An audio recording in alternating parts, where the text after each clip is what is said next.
안녕하세요. 성소유년선교회 김동화 목사입니다. 오늘 매일 성경으로 우리 가정 예배를 드리는 방법들을 함께 나누기 위해서 모였습니다. 여러분 집에서 이제 가정 예배를 제대로 드리고 함께 나누고 싶으시죠?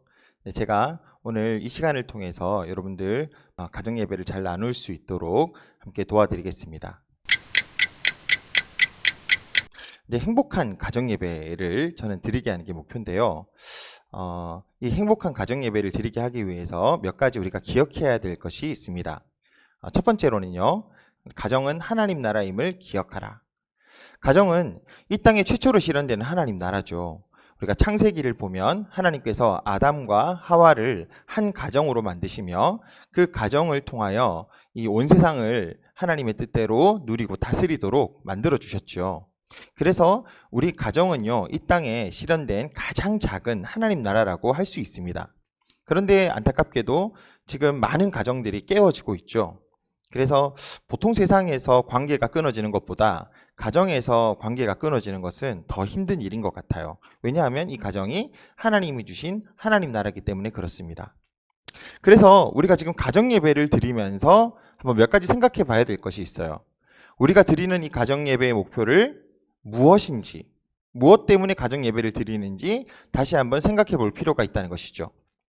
많은 사람들이 가정이 하나님 나라로서 존재하고 이 가정 자체로서 하나님 나라를 누리는 것은 생각하지 못하고 이제 예배만 드리면 된다라고 생각을 하죠. 예배만 드리면. 그래서 우리가 이 가정 예배 목표를 한번 제대로 생각했으면 좋겠어요. 우리의 목표가 가정 예배를 드리는 것인지 아니면 이 예배를 통하여 우리 가정에 하나님 나라가 오는 것인지 이것을 다시 한번 생각해 보셨으면 좋겠습니다. 우리의 목표는 그냥 무턱대고 가정 예배를 하는 것이 아니라 이 가정 예배를 통하여 이곳에 우리 가정이 하나님의 나라와 같은 천국과 같은 곳이 되는 것을 목표로 우리가 이것을 하고 있다는 것을 기억하셨으면 좋겠어요. 그렇다면 우리가 계속 기억해야 될 게 뭘까요? 두 번째로는요, 하나님의 통치가 있는 곳이 하나님의 나라임을 기억하셔야 돼요. 여러분, 우리가 하나님의 나라라고 이야기를 하지만 하나님의 나라는요, 지금 하나님의 통치, 다스림이 있는 곳을 하나님의 나라라고 이야기를 합니다. 근데 이 하나님의 통치가 어떻게 이루어지죠? 하나님의 통치는요, 말씀으로 이루어져요. 하나님께서 말씀하시고 이 말씀에 우리가 순종할 때 이곳에 하나님 나라가 임하는 거예요. 그러니까 우리 가정이 하나님께 순종하고 우리 가정이 하나님의 말씀대로 그 통치대로 살아간다면, 그 인도하심대로 살아간다면 우리 가정에 하나님 나라가 임하는 거예요. 그러므로 우리에게 예배가 필요하죠. 이 예배를 통해서 우리가 하는 것이 무엇입니까? 하나님께서 우리에게 말씀하시고 또 우리는 그 말씀에 대해 우리의 전 인격을 다해서 찬양과 경배를 드리며 순종을 다짐하는 것이죠. 그래서 가정 예배도 이것이 목표입니다. 여기서 하나님의 은혜가 나타나죠. 그래서 우리가 가정 예배를 드리는데 목표는 이 예배를 통하여 우리가 하나님의 통치 안으로 들어가는 것. 그래서 우리 가정이 하나님 나라와 같은 가정이 되는 것이 우리의 목표가 되어야 됩니다. 자, 세 번째로는요, 이제 예배가 특별한 의미를 갖도록 준비해야 한다는 것입니다. 행복한 가정 예배를 드리기 위해서는요, 예배가 특별한 의미를 갖도록 준비해야 되는데, 그렇다면 우리에게 무엇이 필요합니까? 이제 우리가 드리는 예배를 통하여 하나님의 통치가 우리 안에 임하도록 미리 준비하는 마음들, 또는 예배를 위해서 만남을 준비해야 되겠죠. 왜냐하면 우리가 그냥 무생물들하고 함께 앉아서 예배 드리는 것이 아니잖아요. 우리의 가족들, 또 사랑하는 사람들을 함께 만나서 만남을 가지는 거죠. 하나님과 또 우리 가족 공동체와 만남의 시간이죠. 그래서 시간도 준비하시고 공간도 미리 구별해서 준비하시고 또 우리의 의식들, 또 환경의 정리가 필요해요. 예를 들면 우리 하브르타 교육을 받으면요, 유대인들이 성경을 가르치거나 가정 예배를 드릴 때는요, 그냥 하지 않는데요. 그냥 여기다가 아주 멋지게 테이블을 깔고 옆에 이제 TV나 이런 것들을 천으로 다 가리고요, 경건한 마음이 들도록 방을 꾸미는 거예요. 그래서 그 방을 특별하게 만드는 것이 필요합니다. 또 그 우리 쉐마 학교 하는 곳이 있죠. 쉐마 학교 하러 가면 거기서 이제 가정 예배를 드리도록 가르치는데요. 거기서는요, 한복을 입도록 가르쳐요. 그래서 이 아이들이 특히 나이가 어리면 어릴수록 이렇게 특별한 옷을 맞춰 입고 예배를 드린다는 거, 그것이 되게 기대가 돼서 오늘 언제 예배 드리냐 이렇게 묻는 아이들도 있습니다. 저희도 그렇게 시켜봤어요. 아이들이 너무 좋아하더라고요. 한복 입는 날이 예배 드리는 날이다. 또 부모님도 같이 예배를 드리면서 무언가 좀 준비된 모습과 준비된 마음으로 그렇게 예배를 드리면 좋을 것 같아요. 그래서 이 예배가 그냥 어쩌다가 한번 드리는 예배가 아니라 특별한 의미를 가지는 예배라는 것을 알려주셨으면 좋겠습니다. 자, 행복한 예배가 되기 위한 네 번째, 관계가 없이는 예배도 없다라는 것을 기억하셔야 됩니다. 그러니까 가정 자체가 관계죠. 하나님 나라 자체도 관계로 이루어져 있습니다. 하나님과 또 사람, 그리고 이 사람과 사람이 하나님 안에서 관계를 가지고 있는, 이것이 바로 이 가정 공동체이고 이것이 바로 가정에 이루어진 하나님 나라죠. 그래서 우리의 가정은요, 눈에 보이지 않는 가족 간의 관계를 통해서 이루어집니다. 그 관계가 없이는 예배가 없다는 거예요. 부부와 관계, 또 자녀와의 관계가 풍성해져야지 하나님과 우리가 더 풍성하게 나눌 수 있고, 또 우리 각자 서로의 나눔을 통하여 하나님께서 주신 은혜가 더 깊이 나누어질 수 있습니다. 그래서 관계 없이는 예배도 없다는 것을 기억하셔야 돼요. 아, 그러면 예배 때문에 관계를 다 바꿔야 되냐고요? 네, 관계가 안 되고 있다면 바꾸셔야 됩니다. 왜냐하면 우리의 목표는 그냥 예배가 끝나고 나서도 변하지 않는 그냥 그런 가정이 아니라 이 예배를 통하여 우리 가정에 하나님 나라가 임하도록 만들어내는 것이 목표이기 때문이죠. 그래서 만약에 여러분들 그 자녀들과 또는 혹시 예배드리는 구성원들과 관계가 좋으시지 않은 상태에서 갑자기 아버지나 어머니가 자, 오늘 우리는 무조건 예배를 드리겠다 이렇게 말씀하지 마시고 먼저 관계부터 세우시기 바랍니다. 그래서 이 관계 설정부터 해서 뭐 이제 예를 들면 같이 외식을 한번 하러 나간다든지, 조금 좀 까다로운 그 가족들이나 구성원이 있을 경우에는 여기 나가셔서 둘이 여행을 한번 가신다든지 하셔서 둘의 멤버십부터 먼저 가지십시오. 그리고 나서 이 말씀을 통하여 우리의 관계가 더 풍성하게 하나님 안에서 누릴 수 있는 관계가 될 수 있도록 이 기회를 통해서 한번 나누어 보십시오.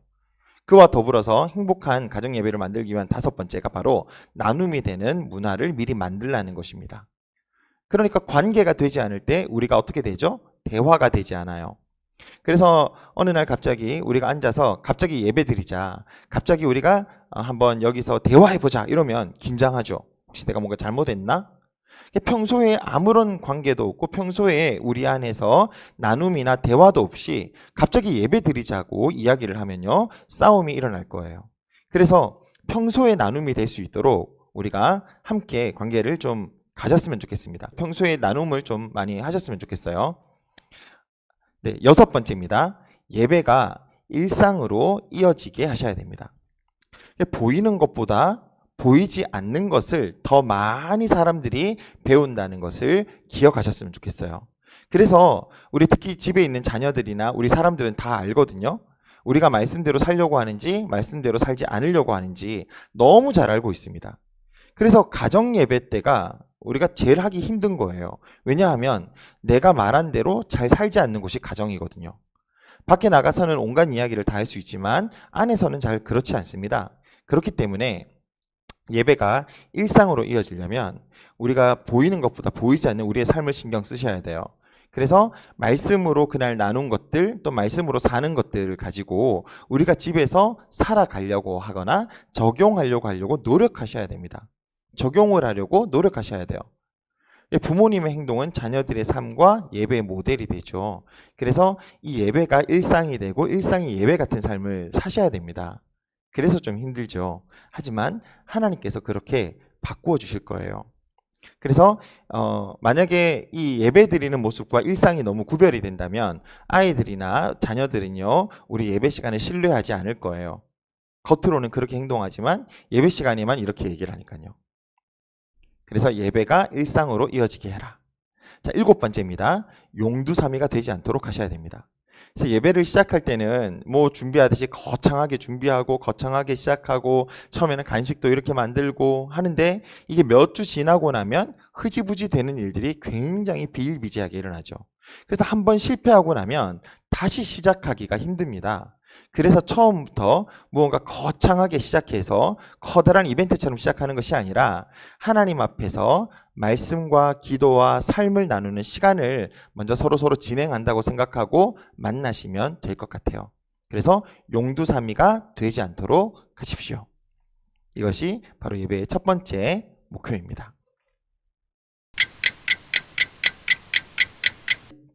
제가 진행해 보려고 하는 이 예배는요, 나눔을 통한 예배를 하는 거예요. 누군가가 혼자서 이야기를 하는 것이 아니라 인도자가 방향을 제시하고 온제 있는 가족들이 함께 이것을 나눌 수 있도록 제시하는 방법입니다. 이렇게 하기 위해서는요, 몇 가지 원칙을 좀 기억하셨으면 좋겠어요. 자, 첫 번째가 뭐냐 그러면 긍정적인 상호 의존입니다. 긍정적인 상호 의존. 긍정적인 상호 의존은요, 우리가 어떤 말씀이 나오더라도, 서로가 나눔을 할 때 어떤 말이 나오더라도 긍정적으로 반응해 주기로 결심하는 거예요. 사람들이 참 말을 하지 않거든요. 특히 가족 간에 대화가 잘 안 될 때가 많지 않습니까? 우리는 서로 너무 잘 알고 서로 너무 익숙해져 있기 때문에 서로 말을 잘 하지 않죠. 그리고 남을 까내리는데 너무 익숙한 거예요. 그래서 우리가 이제부터 가정 예배를 통해서 또는 가정에서 나눔을 할 때는 이제부터는 긍정적으로 서로에게 반응해 주기로 합시다. 긍정적으로 반응해 주고, 그래서 이 예배에 참여하는 이 구성원이요, 오늘 내가 나눔을 했을 때 다시는 하지 말아야지가 아니라 잘했다 생각날 수 있도록 긍정적으로 반응해 주셨으면 좋겠어요. 이것을 긍정적인 상호 의존이라고 이야기를 합니다. 꼭 나눔을 하다가 틀리는 사람이 있어요. 그러니까 성경을 이상하게 해석하는 분이 있을지도 모르거든요. 일단 인정해 주세요. 인정해 주시고 제일 마지막에 마무리 때 인도자가요, 그 마무리 부분을, 틀린 부분이나 이런 것들을 서로 전체적으로 통일해서 이야기하며 바로 잡아 주시면 됩니다. 그때 고쳐지는 거예요. 그래서 일단은 그분이 함께 나누고 이야기를 할 때는 긍정적으로 반응해 줘라. 네. 두 번째는요, 개인적인 책임입니다. 각자에게 책임을 주셔야 돼요. 이 예배가요, 아버지가 준비하는 또는 어머니만 준비하는 그런 예배가 되게 하지 마시고 각자 개인적으로 이야기할 수 있는 책임을 주세요. 그래서 누군가에게 기도를 맡기기도 하시고, 대표 기도나 아니면 이제 예배 준비, 홀로 가만히 있는 사람이 없도록 만들어 주는 거예요. 근데 시간 지킴이, 누군가 말을 너무 오래 하면 5분 동안 시간 지킴이를 만들어서 이 시간 지킴이가 5분 지났어요 이런 얘기를 해주는 거예요.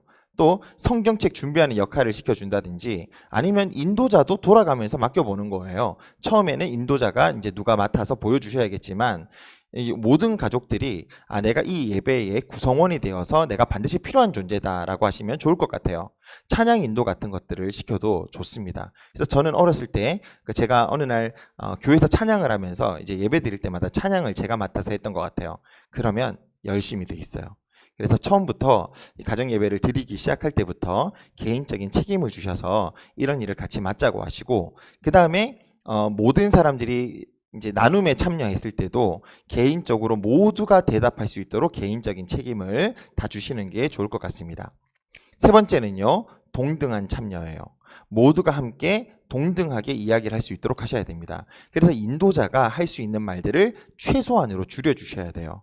내가 설교하는 시간이 아니라 함께 나는 이 사람들이 받은 말씀들을 나눌 수 있도록 도와주고 격려해주고 촉진시키는 사람이라고 생각하시고, 이 모든 가족들이 동등하게 참여할 수 있도록 만들어 주셔야 됩니다. 예를 들면 모든 사람에게요, 포스트잇 같은 이 종이를 한 장씩 나눠주는 거예요. 그래서 포스트잇을 나눠주고 서로가 이 포스트잇을 가지고 이야기하면서 모두가 동등하게 다 2장씩 주는 것이 아니라 한 장씩만 나누어주고 모두 다 그것을 내면서 이야기할 수 있도록 만들어주는 것이죠. 동등한 참여는요, 모든 사람이 동등하게 이야기했느냐 안 했느냐를 체크하고 보셔야 됩니다. 만약에 도구를 쓰지 않고 서로 나눔을 할 때는요, 인도자가 잘 체크하고 계시다가 말을 하지 않는 사람에게 자연스럽게 말을 할 수 있도록 질문을 유도해 주셔야 됩니다. 그래서 한 사람도 말을 하지 않는 사람이 없도록, 또 한 사람만 말을 하는 사람이 없도록 여러분들이 계속 적절하게 이 나눔들을 만들어 주셔야 됩니다.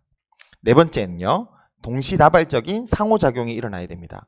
이 시간은요, 함께 말하고 함께 나누는 시간을 가지는 시간을 하는 거예요. 그래서 이제 제일 좋은 방법은요, 우리가 소그룹으로 이렇게 모였을 때는요, 추임새를 넣어주는 거예요. 아멘.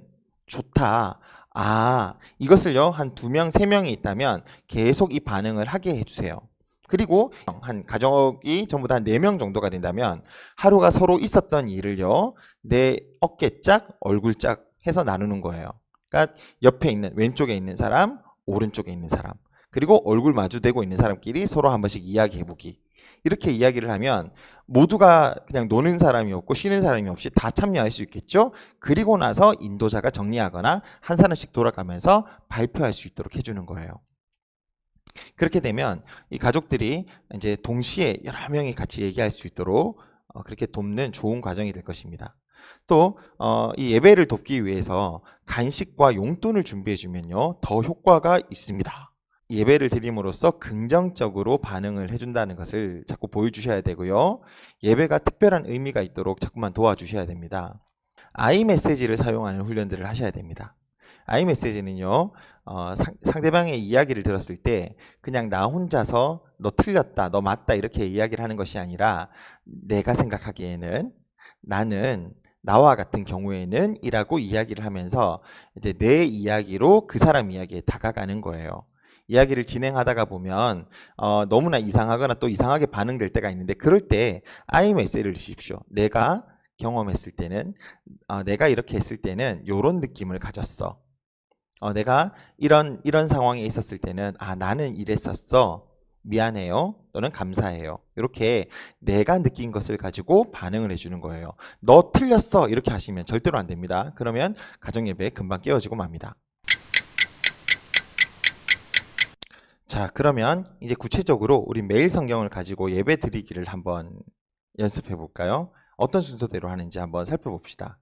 첫 번째로는요, 한 주간의 삶을 나누는 것이 필요합니다.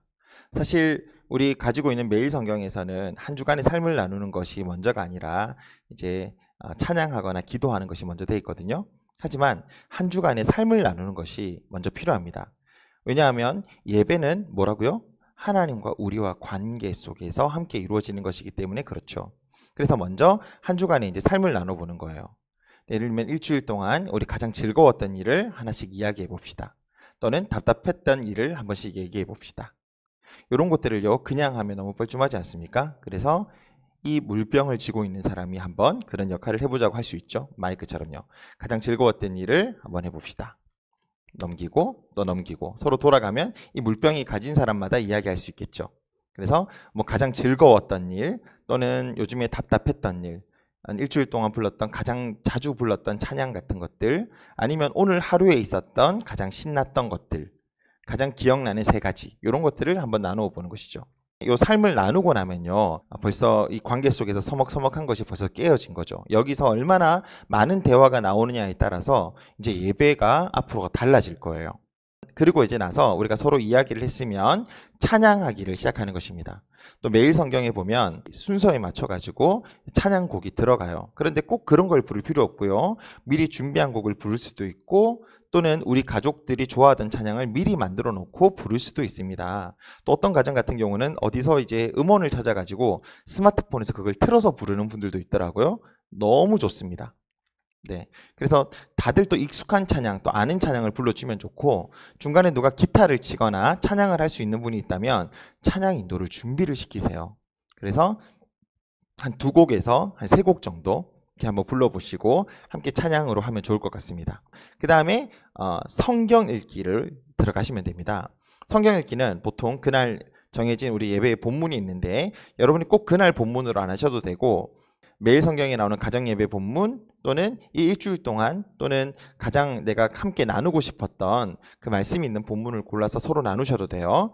예배 순서에 나온 이 본문을 다양한 방식으로 한 3번 정도 읽어보는 거예요. 왜냐하면 우리가 하나님의 말씀을 그냥 읽고 있는 것만 하더라도 우리에게 큰 도움이 되기 때문입니다. 그래서 함께 이제 서로 읽어나가면서 서로가 이야기하게 하기 위해서는 이 읽는 부분을 꼼꼼히 좀 읽어줄 필요가 있습니다. 읽을 때 몇 가지 방법을 제시하는 거죠. 이번에 읽을 때는요, 모두가 한 목소리로 합독해서 함께 읽어봅시다. 이번에 읽을 때는 저랑 여러분들이 한 절씩 교독해 봅시다. 이번에 읽을 때는 돌아가면서 한 절씩 읽어 봅시다. 이번에 읽을 때는 형제와 자매들, 남자와 여자들이 나눠서 한 절 한 절씩 읽어 봅시다. 또는 개인적으로, 마지막에는 개인적으로 한 번씩 다시 말씀을 읽어봅시다 해서, 그날 혹시나 묵상하지 못했던 분들도 있고 그날 말씀을 못 봤던 분들도 있으니까 이 말씀을 가지고 서로 가정에서 꼼꼼하게 한번 읽어보십시오. 그리고 다 읽고 나면요, 인도자가 오늘 읽었던 말씀을 한 2분 정도 내로 요약해 주는 거예요. 아주 간단하게 요약해 줄 수 있습니다. 오늘 본문에서 얘기하는 것은 이런 거였지 하면서 얘기해 줄 수 있어요. 저는 오늘 4월 둘째 주 본문을 가지고 왔는데요.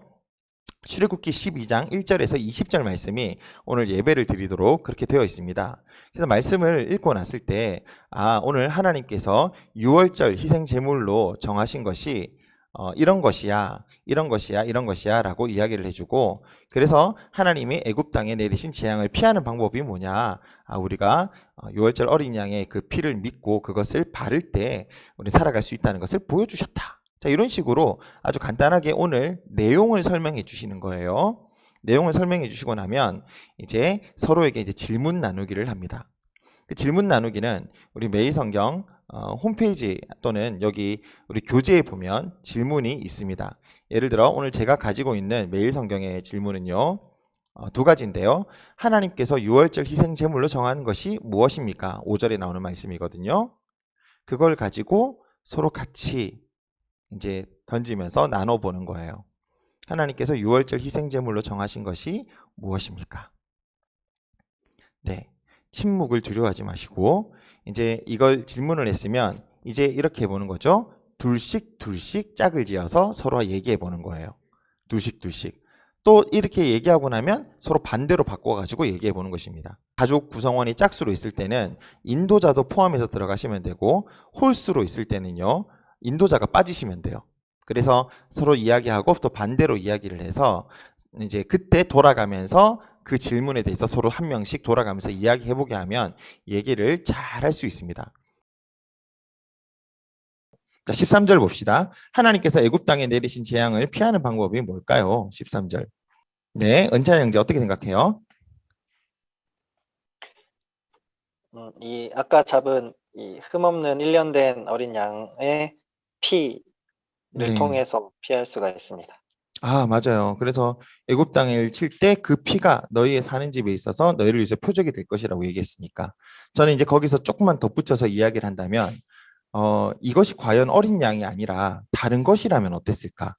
하나님이 제시하시는, 만약에 다른 것이었다면 어린 양 대신에 비둘기로 한다든지 아니면 소를 한다든지, 만약에 하나님께서 이걸 다른 것을 얘기하셨다면 어떻게 했을까? 하나님께서 다른 것을 얘기했다면 그것도 되지 않았을까요? 저는 결국은 이것이 하나님께서 제시하시는 방법에 순종하는 것이 우리를 살릴 수 있는 길이다라고 생각을 했네요. 물론 이제 예수님을 예표하는 것이기 때문에 당연히 하나님께서 이런 방법으로 우리에게 제시하셨겠지만, 근본적으로 이것을 알든 모르든 간에 안 믿고 순종 안 하면 죽게 될 거고, 믿고 순종하면 살게 될 것이라는 것을 이야기를 하고 있네요. 이것과 덧붙여서 혹시 이 말씀 중에서 오늘 좀 나누고 싶은 말씀 없어요? 이 말씀을 보면서 오늘 깨달았던 거나 좀 새롭게 느낀 것이라든지.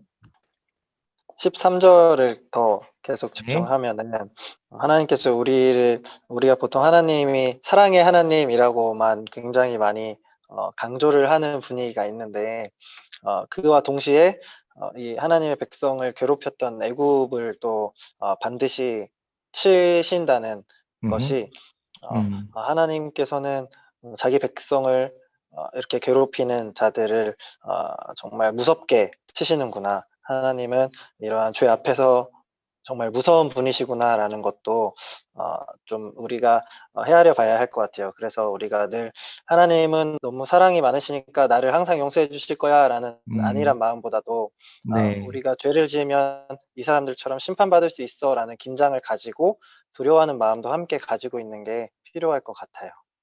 네, 맞습니다. 진짜 하나님을 향한 어떤 두려움도 가지고 있어야 될 것 같네요. 그죠? 제가 오늘 말씀을 덧붙여서 앞에서 보니까 이제 하나님이 애굽을 향해서는 12절의 말씀에 보면 애굽의 모든 신을 심판하시겠다라고 이야기를 하시는데 또 동시에 하나님의 백성을 향해서 하시는 말씀도 있는 것 같아요. 그게 15절과 그 다음에 19절을 보면 끊어지리라 하는 것이 있는 것 같아요. 그래서 다른 백성은 하나님의 말씀에 순종하지 않고 거역했을 때 이 바로가 심판을 당했지만 하나님의 백성이 여기서 이 하나님의 언약과 하나님의 약속을 기억하지 않고 그것을 무시하고 하나님이 정해주신 율례대로 하지 않는 사람들은 이스라엘에서 끊어지고 이스라엘 회중에서 끊어진다라는 모습들을 보여주고 있는 것 같아요. 그래서 오늘 이 말씀을 보면서 야, 나도 그냥 말만 그냥 아 그래 좋은 거지 이렇게 해야 되겠다 하고 말만 그냥 끝내는 믿음이 아니라 하나님 말씀에 순종해서 이것대로 살아가는 훈련들을 더 열심히 해야겠다는 생각을 했습니다. 그래서 당장 이제 우리도 가정 예배를 지금 다 같이 드릴 텐데 우리가 하는 이 가정 예배들이 그냥 자연스럽게 말만 하고 가정 예배 드리자 하는 그런 예배가 아니라 하나님께서 우리를 구원해 주신 것을 기억한다면 이것을 날마다 기억하고 기념하는 그 규례대로 우리 가정에서 영원히 끊어지지 않고 지켜야 된다는 그런 생각들이 좀 있네요. 질문, 보통 두 가지 질문이 나오는데요. 이 한 가지 질문을 가지고 서로 한 바퀴 돌고 나서 또 두 번째 질문을 가지고 또 한 바퀴 돌고 납니다. 혹시 여기서 이제 끝나면 아까운 게 있지 않습니까? 그래서 인도자가 한 번 더 질문을 시키는 거예요. 혹시 말씀을 보면서 하나님이 우리에게 더 생각나게 하신 것은 없었습니까? 혹시 다른 질문은, 다른 말씀은 나에게 주시지 않았냐? 자, 요것들을 한번 나누어 보는 거예요. 나누어 보면서 이제 서로가 이야기를 하고 나면 이제 삶의 문제까지 같이 이야기를 합니다. 처음에 하는 사람이 중요해요. 그래서 보통 저는 인도자이기 때문에 제가 누군가에게 이제 이런 것들을 얘기하자고 할 때는 제가 항상 모델이 돼요. 왜? 마이크가 여기 있기 때문에. 그래서 제가 나눔을 하는 거예요. 나눔을 할 때 이제 제가 먼저 모델이 돼가지고 마이크를 들고 이렇게 하면 되겠죠. 내가 말하는 것대로 처음에 하는 사람대로 그대로 따라갑니다. 그래서 처음에 하는 사람이 중요해요. 내가 잘 이야기를 하거나 다른 사람이 잘 이야기를 할 수 있도록 하셔야 됩니다. 그래서 내가 먼저 이야기를 한다면 오늘 내용은 이런 내용이었는데 그래서 오늘 생각해 보니까 오늘 내가 하루 삶 속에서 하나님을 의지했던 게 너무 없었던 것 같아요. 아니면 나는 참 믿음이 없는 것 같아요. 내가 지난번에 이런 일이 있었는데 가만히 생각해 보니까 그런 경우에서 나는 하나님을 이렇게 신뢰하지 못했던 것 같아요. 아니, 도와주세요. 이렇게 요청을 하는 것이죠. 그리고 나서 넘겨주는 거예요. 이제 그러면 내가 모델이 되어서 이제 나처럼 서로 누군가가 이야기할 수 있을 거예요. 그죠? 그리고 나서 이제 마무리 기도를 하는 것입니다. 인도자가요, 잘 들으셔야 돼요. 내가 먼저 이야기를 하고 나면 이제 다른 분들이 함께 서로 말씀을 나누겠죠. 그 말씀들을 서로 이제 나누면 인도자들은 그걸 기억하고 계셔야 돼요. 그래서 마지막에 마무리를 해주셔야 됩니다. 아, 그래, 누가 말한 대로 오늘 말씀을 통해서 누가 말한 대로 우리에게 이런 일이 있었고 저런 은혜가 있었고 오늘 말씀은 이런 말씀이 있었던 것 같아요. 그래서 우리 가정이 이렇게 결단하면서 살아갑시다. 이렇게 결단해서 우리가 이런 것들을 함께 좀 우리 가정이 이루어 갔으면 좋겠어요 하고 이제 전체적인 말을 붙여서 마무리를 해주는 거예요. 근데 그때 우리 인도자가 미리 해왔던 멘트를 가지고 그 방향대로 사람들이 말하는 것과 내가 미리 준비한 멘트를 가지고 잘 섞어서 말씀을 해주시면 됩니다. 매일 성경 페이스북에 보면 가정 예배라고 하는 그 페이스북에 있는 그 SNS에 그 자료가 있습니다. 그래서 그 자료들을 미리 받아가지고 읽어보시거나 그 자료를 보여주시면서 하셔도 되게 좋을 것 같아요. 그래서 이렇게 하고 나면 이제 마무리 기도를 하는 거예요. 그래서 만약에 이제 제가 인도자라면 오늘 누구 이야기를 들었으니까 자, 오늘 우리가 우리 가정에 이런 제목과 이런 제목을 가지고 한번 마무리 기도를 하자 해서 같이 합심 기도를 먼저 하자고 이야기를 하고 그 다음에 이제 누군가가 대표 기도로 마무리 기도를 하든지 아니면 주기도문으로 예배를 마칠 수 있도록 이렇게 인도해 주시면 좋을 것 같습니다.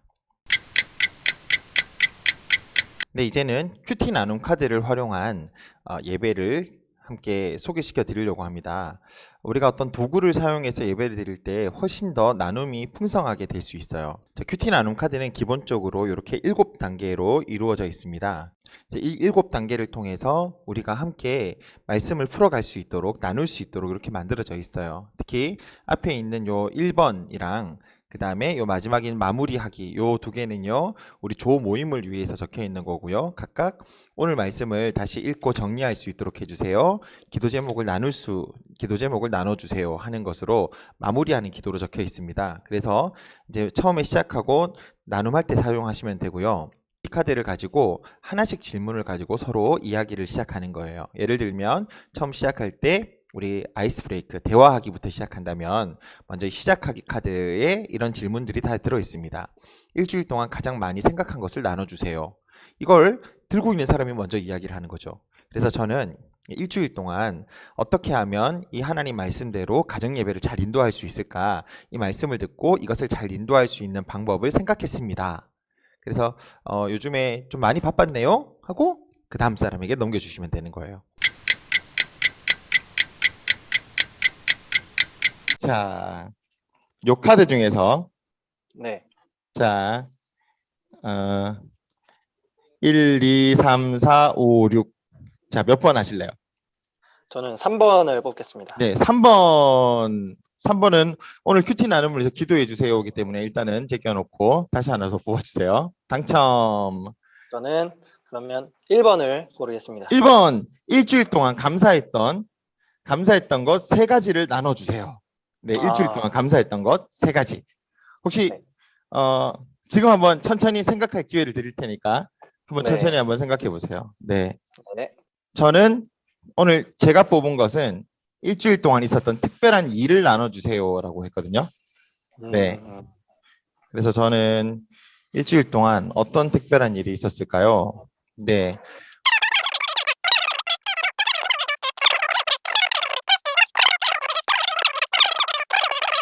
그래서 오늘 이게 저한테 있었던 특별한 일이었어요. 혹시 전도사님은 생각해 보셨습니까? 네. 네. 저는 먼저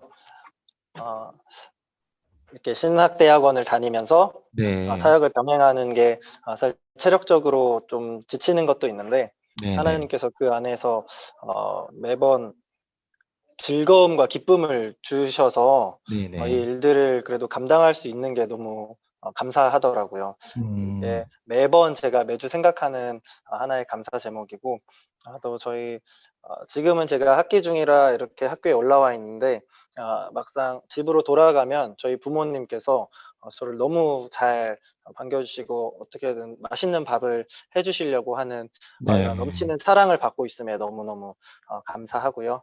또 학교에 올라와서 참 이 코로나 시국에도 학년별로 지금 차등적으로 등교를 하고 있는데 이 안에서 정말 귀한 동기들, 앞으로 어쩌면 평생 함께할 이 동역자들과 함께 삶을 나누고 같이 말씀 앞에서 씨름할 수 있다는 게 너무 감사한 제목입니다. 감사합니다. 우리 평소에 가정에서는 이렇게 안 나눌 텐데. 가정에서는 참 대화가 많이 늘 하는 말밖에 없어요. 이제 밥 먹었니? 네, 먹었습니다. 맞아요. 다녀왔습니다. 이런 것들. 성경 읽기는 기본적으로 성경 읽기도 카드가 8장이 있습니다. 성경 읽기 같은 경우는 온 가족들이 이것을 한 장씩 뽑아 가셨으면 좋겠어요. 만약에 인도자가 카드 없이 인도를 할 것 같으면 성경을 3번 읽고 나셔서 가급적이면 한 2줄 정도로 요약해 주시면 되고요. 내 가족들이 만약에 다 있는 가운데 서로 나눔으로 하신다 그러면 요 카드를 한 사람당 한 2장씩 뽑도록 해서 각자가 뽑힌 것을 가지고 얘기하면 됩니다. 예를 들면 오늘 말씀의 중심 구절을 정해보세요. 이런 것들이 나왔어요. 그래서 말씀의 중심 구절을 정해보세요를 온 사람들이 다 같이 나눠도 되고요. 또는 이것을 각각 다른 질문들을 이렇게 가지고 서로 발표함으로써 성경을 더 깊이 이해할 수 있습니다. 그래서 성경 읽기 같은 경우는요, 실제로 이것을 성경을 읽고 나서 나눠주시고 함께 좀 사용하시도록 해보시면 좋을 것 같고요. 가운데서 본문에서 어떤 걸 얘기하는지 한번 살펴봅시다. 자, 요 2가지를 우리가 한번 같이 해볼까요?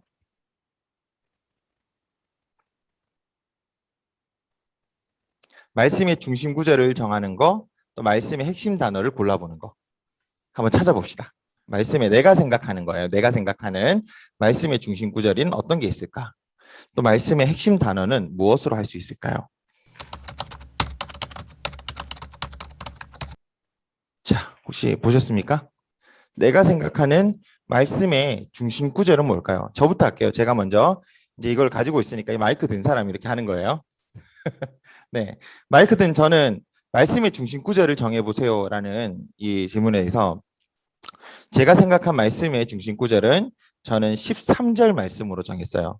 내가 애굽 땅을 칠 때 그 피가 너희가 사는 집에서 있어서 너희를 위하여 표적이 될 것이다. 내가 피를 볼 때에 너희를 넘어가리니 재앙이 너희에게 내려 멸하지 아니하리라. 야, 이게 오늘 전체를 관통하는 말씀인 것 같아요.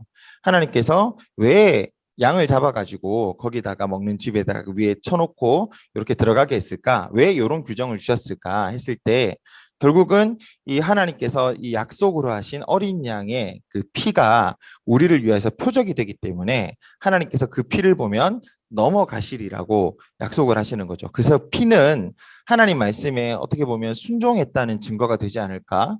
또는 하나님 앞에서 우리를 그 구원하는 하나님의 약속의 증표와 같은 것이 아닐까? 오늘 말씀을 보면서 생각을 했습니다. 네. 저도 13절을 골랐는데요. 네.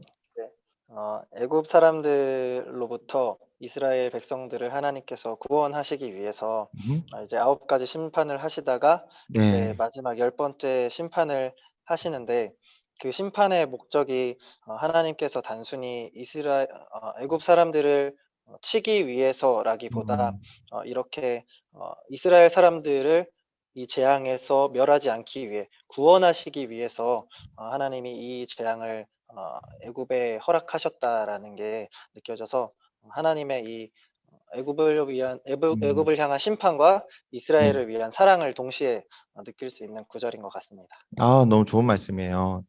하나님께서 구원하시고 심판이 함께 들어있는 이 말씀. 저 거기다가 덧붙여서 이제 오늘 핵심 단어를 하나 딱 이야기해 보라 그러면, 저는 핵심 단어를, 어, 대대로 지킬지니라로 찾았어요. 14절 끝에 보면 대대로 지킬지니라. 왜 하나님이 그냥 이런 것만 하라 그러면 될 텐데 왜 이것을 또 대대로 지키고 계속 이 자세한 방법들을 알려줘서 무교절을 지키라 그러고 언제 먹고 언제 먹지 말라 그러고 뭐 하지 말라 이런 규정을 왜 주셨을까?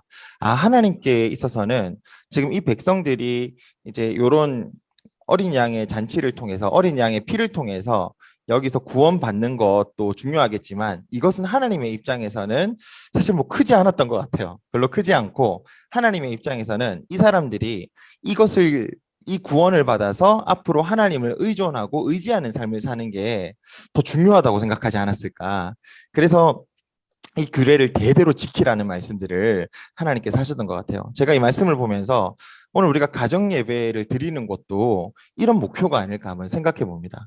하나님께서 우리가 이것을 기억해서 하나님의 구원을 늘 기억하고 하나님께서 우리에게 베풀어 주신 것을 기념하고 기억하고 살아가는 삶을 살아야 될 텐데 사실 가정 예배만 드려서 될 것도 아니고 우리가 가정에서 이 가정 예배를 통하여 어떻게 하나님께서 우리를 구원하셨냐를 계속 상기시켜 주는 일들이 이 가정 예배를 중심으로 해서 우리 가정에서 계속 좀 생겨나도록 했으면 좋겠다는 생각을 했어요.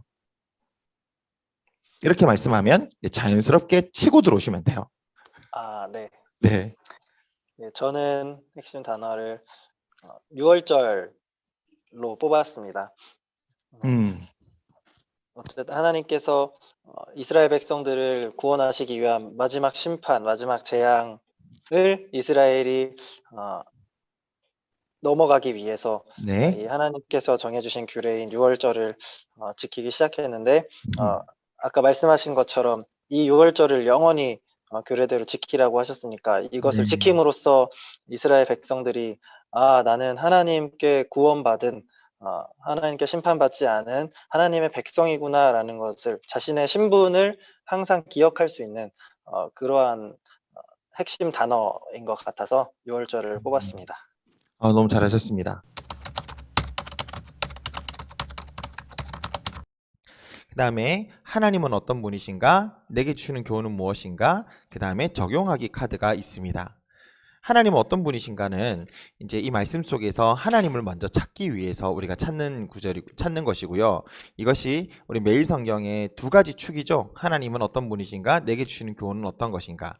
그래서 하나님이 어떤 분이신지를 찾았을 때 이 질문에 대해서 조금 더 쉽게 할 수 있도록 질문을 나눠 놓은 거예요. 하나님은 어떤 행동을, 오늘 말씀 속에서 하나님은 어떤 행동을 기대하시나요? 오늘 말씀에 몇 절 몇 절을 읽어보니까 하나님께서 그들에게 이렇게 하시기를 바랬습니다. 그리고 나에게도 이렇게 하시기를 바라는 것 같습니다. 그죠? 그래서 하나님에 대해서 아는 거예요. 그러면 오늘 말씀 속에서 또 우리가 내게 주시는 교훈을 한번 찾아볼 수 있겠죠? 내게 주시는 교훈, 예를 들면 여기서 오늘 말씀의 주된 교훈은 무엇일까요? 오늘 말씀의 주된 교훈은 하나님의 구원을 우리가 깨닫고 하나님 말씀대로 순종해서 구원받고 또 하나님의 구원을 늘 기억하는 삶을 살아라 하는 것으로 봤습니다. 왜냐하면 오늘 몇 절 몇 절에서 이렇게 말씀하셨기 때문입니다. 자, 이렇게 어떻게 저는 어떤 행동들을 했습니다. 어떻게 생각을 했습니다. 왜냐하면 이런 식으로 함께 말씀을 나눠주시면 될 것 같아요. 그리고 적용 질문. 말씀을 통해 순종하겠다고 다짐한 것은 무엇일까요? 이런 질문들을 뽑아서 한번 온 가족들이 한 질문을 가지고 먼저 한번 나눠보는 거예요. 나눠보고 나서 서로 함께 말씀해 보시면 훨씬 더 쉽게 될 겁니다. 그럼 이번에는 이 두 가지 카드를 같이 한번 해볼 텐데요. 하나는 하나님은 어떤 약속을 하셨나요? 이 본문 속에서 한번 찾아보세요. 하나님은 어떤 약속을 하셨을까요? 네, 그 다음에 그래서 오늘 이 말씀의 주된 교훈이 뭘까요? 한번 생각해 보죠. 하나님은 어떤 약속을 하셨을까요? 그리고 왜 오늘 말씀의 주된 교훈은 뭘까요? 자, 마이크 된 제가 또 먼저 시작하겠습니다. 저는 하나님이 어떤 약속을 하셨냐 그러면 오늘 그 13절 말씀을 볼 때 이제 12절과 13절을 볼 때 이제 하나님께서 그 밤에 분명히 애굽 땅을 두루 다니면서 이제 심판을 하실 거라고 얘기하셨는데 거기서 그 어린 양의 피가 발려져 있는 집을 본다면 반드시 그것을 넘어갈 거라고. 네. 그래서 넘어가서 재앙이 내려서 멸하지 않을 거라고 약속하셨죠. 그래서 하나님께서 왜 이것을 약속하셨을까?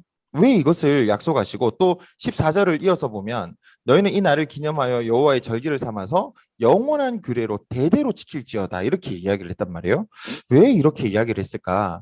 내가 생각할 때는 하나님께서 약속하신 그 말씀대로 하나님께서 구원의 방법을 어린 양을 통하여 제시하셨기 때문에 이 어린 양을 통하여 하나님의 구원을 경험한 이 사람들이 앞으로 이 하나님의 구원을 기념해서 날마다 이 유월절을 계속 지켜나갈 때 하나님께서는 이번 한 번만 구원하시는 것이 아니라 영원히 대대로 이 하나님을 믿고 그 말씀에 순종하는 이 백성들을 지키실 것이라고 하는 저는 그 약속들을 오늘 본 것 같아요. 그래서 저는 오늘 이 말씀에 주된 교훈을 뭐라고 생각했냐 그러면 하나님께서 어린 양을 통해서 그 하나님 말씀에 순종해서 그 어린 양을 믿고 순종한 어린 양의 피를 바른 그 사람들의 가정을 구원해 주신 것처럼 오늘 예수님을 통해서 그 피를 통하여 우리를 구원해 주셨으니까 이제 우리도 나도 우리 가정도 또 우리가 드리는 가정 예배도 하나님의 이 언약과 하나님의 이 구원을 늘 기억하는 그런 예배가 되었으면 좋겠고 또 그렇게 만들어 갔으면 좋겠다 생각을 했어요. 그래서 저도 이제 당장 오늘 이거 영상을 찍는다고 제가 이거 못 하고 있는데 우리 집 애들하고 이런 부분들을 더 나누면서 함께 이 하나님의 구원을 기억하게 하는 그런 가정이 돼야 되겠다 생각을 했습니다. 네, 저도 13절에 재앙이 너희에게 내려 멸하지 아니하리라. 네. 너희를 내가 심판하지 않겠다라고 하신 약속과 음. 또 그 뒤에 있는 영원한 규례로 대대로 지킬지니라 이 두 개를 봤는데요. 네. 하나님께서 아까도 말씀드린 것처럼 어, 내가 애굽을 심판하기 하는 것은 너희를 구원하는 거지 너희를 음. 멸하기 위함이 결코 아님을 우리에게 확실하게 다시 한번 약속을 시키시면서 동시에 교훈으로 더 나아가자면 어, 하나님께서 이러한 약속을 너희에게 지킬 것을 먼저 보여주실 거니까 너희도 이제 이 날을 대대로 지키면서 기억해라라고 우리에게 하나의 약속을 던져 주신 것 같아요.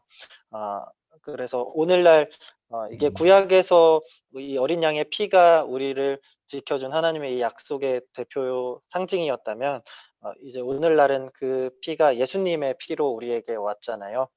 이제 하나님께서는 이미 우리를 구원하셨다는 약속을 예수님을 통해 확실히 주셨으니까 우리도 하나님께 이제 예수님이라는 그 한 분 이름을 믿으면서 영원히 대대로 이 예수님을 믿는 믿음을 지키는 것이 우리가 하나님께 할 수 있는 최고이자 또 유일한 약속이 아닐까 네. 싶습니다. 감사합니다.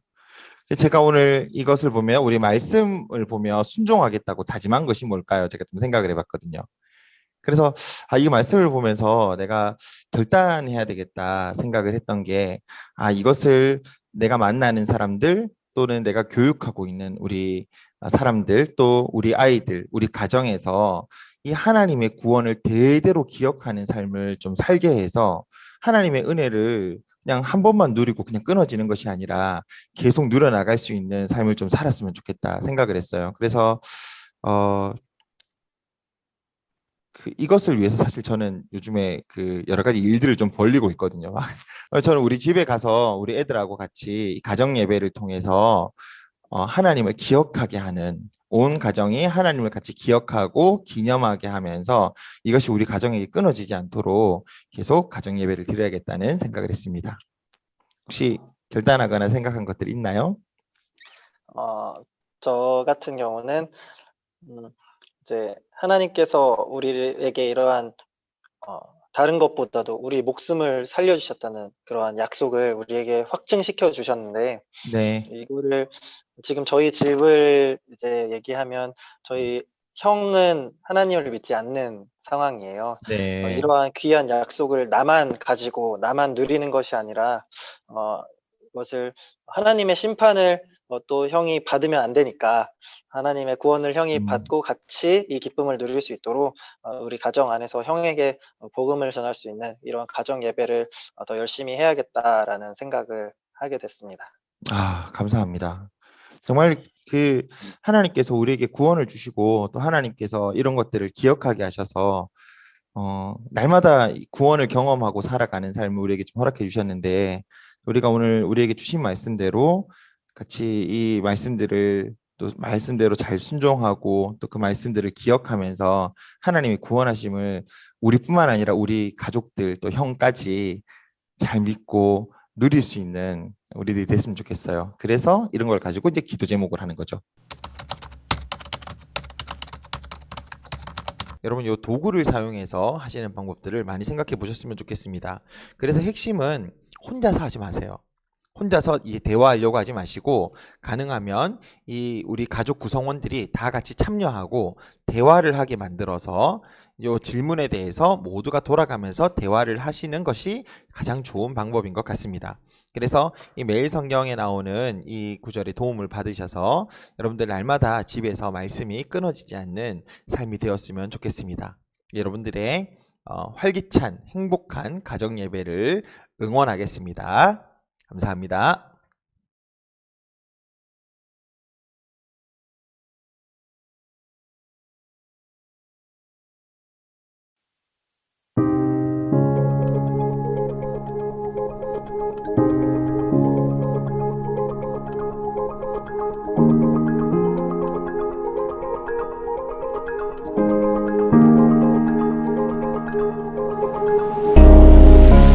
안녕하세요. 성소유니온 선교회 김동아 목사입니다. 이번에 성소유니온에서 성경 묵상을 돕는 큐티 나눔 카드를 만들게 되어서 오늘 여러분들께 소개시켜 드리려고 합니다. 큐티 나눔 카드는요, 총 나눔 카드 43장과 추가 카드 11개 카드, 그리고 설명서로 이루어져 있습니다. 카드에는 진행 단계와 지시 질문, 그리고 보조 질문이 함께 들어갑니다. 진행 단계는 7가지 단계로 있습니다. 모임을 시작하실 때는 먼저 준비하기 카드가 2개가 있는데요. 이 준비하기 카드를 모두가 볼 수 있도록 펼쳐 놓으시면 됩니다. 그 다음은 이제 단계별로 순서에 맞춰서 자연스럽게 인도하시면 됩니다. 그리고 마지막에는 마무리 카드로 모든 모임을 마무리해 주시면 됩니다. 그러면 실제로 카드를 활용하는 방법을 말씀드리겠습니다. 첫 번째는요, 안 보고 고르기예요. 질문을 보여주지 않고 각각 하나씩 이것을 선택하게 하는 거예요. 그래서 모든 사람이 이것을 하나씩 다 들고 갔을 때 들고 있는 대로 한번 생각해보고 나눌 수 있도록 하는 것입니다. 한 번씩 바꿀 기회를 줄 수 있는 것도 좋습니다. 또는 다른 어려워하는 친구들끼리 교환할 수 있는 방법도 있습니다. 한 단계의 카드 8장을 다 뒤집어서 모든 조원들이 볼 수 있도록 자기가 할 수 있는 질문들을 선택하게 만들어줍니다. 묵상하고 해봤던 것들을 가지고 대답을 할 수 있습니다. 세 번째는요, 골라주기 방법이 있습니다. 이 골라주기는요, 인도자가 오늘 꼭 나눔을 하고 싶다고 하는 카드를 미리 선택을 하는 거예요. 이것을 가지고 모든 조원들이 함께 이 질문에 대해서 대답을 할 수 있도록 만들어줍니다. 이런 경우는 인도자가 미리 본문을 보고 거기 적합한 질문을 가지고 해주시면 되고요. 한 가지 질문을 가지고 대답하는 것이기 때문에 훨씬 더 깊은 나눔이나 다양한 나눔들을 할 수 있습니다. 이 세 가지 방법을 적절하게 나누어서 인도를 해주시면 됩니다. 우리 설명서에 나오는 내가 골라주기라는 방법이 있는데요. 이 중에서 미리 하나를 골라서 그 질문을 가지고 내가 지명하는 멤버가 이 대답을 할 수 있도록 이것을 주는 거예요. 또는 하나의 질문을 가지고 그룹을 나누어서 토론하게 할 수도 있습니다. 카드 중에는요, 이렇게 속이 비어있는 카드들이 있습니다. 이것이 바로 추가 카드인데요. 이 추가 카드는 내가 원하는 질문이 없거나 사용할 질문들이 없을 때 여기다가 각 단계별로 내가 원하는 질문을 가지고 말할 수 있도록 하는 카드입니다. 포스트잇 같은 메모지를 붙여가지고 활용을 하는 방법이 좋은 것 같습니다. 자, 이 카드는 나눔용으로 제작이 되었지만 혼자서 묵상할 때도 참 유용하게 쓸 수가 있습니다. 내가 이 카드에 있는 여러 가지 질문들을 보면서 묵상을 진행할 수도 있습니다. 또는 묵상하고 나서 다시 점검하는 용으로 이것을 사용할 수도 있습니다. 코로나19 이후로 우리가 잘 모이지 못하잖아요. 화상으로도 충분히 나눌 수 있습니다. 가장 좋은 방법은요, 모든 구성원들이 카드를 한 장씩 가지고 있고, 그리고 인도자가 시키는 대로 그 카드 중에서 한 장을 뽑아봐라, 또는 내가 지시하는 카드를 가지고 대답해봐라. 우리가 아까 전에 했던 방식으로 각자의 카드를 그곳에서 사용하도록 하실 수 있습니다. 만약에 상대방이 카드가 없는 경우에도 인도할 수 있습니다. 그런 경우는 사회자가 질문을 미리 뽑아주면 좋겠죠. 자, 어떠셨나요? 여러분, 나눔을 돕는 큐티카드, 이것이 여러분들 개인의 묵상과 묵상 나눔에 있어서 정말 많은 도움이 되셨으면 좋겠습니다. 어려운 것이 있으면 우리 성소유니온 선교회로 연락을 해주시고, 또 좋은 발표 사례가 있으면 함께 나누어 주시기 바랍니다. 감사합니다.